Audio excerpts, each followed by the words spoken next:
Hi, this is my response to my friend's blog posting. Uh, English learning for Japanese people. The JET program is great.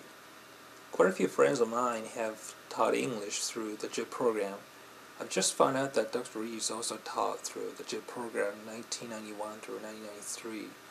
One of the things they look for in applicants in the JET program is cultural adaptability. I'm sure you can learn more about the program from Dr. Reeves. Japanese and English are phonetically very different. So what was the hardest thing for you when you helped the Japanese students with their pronunciation? They don't put much emphasis on teaching pronunciation in Japan. It was even more prevalent back in 1991 to 1993.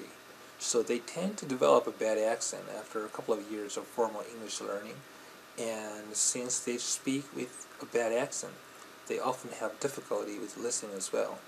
When you teach English in Japan in future, I hope you'll be able to help them with their pronunciations a lot.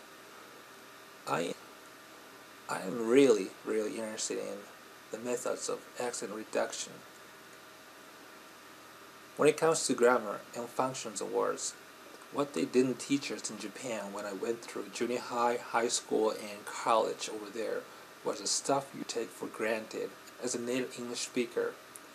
They didn't do anything to help learners internalize the English word order, for example.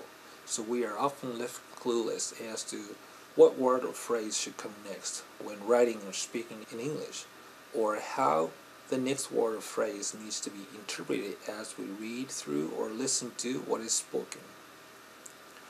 This is not so much of a problem if your first language belongs to Indo-European languages, because the concept of the relationship between word order and meaning is built into your first language. But it is not built into the Japanese language, and it has to be made aware of and learned consciously. I often think that this is something that's very hard to teach without knowing Japanese well. I'm curious how English teachers whose first language is not Japanese and who don't speak Japanese very well are trying to address this issue in their teaching.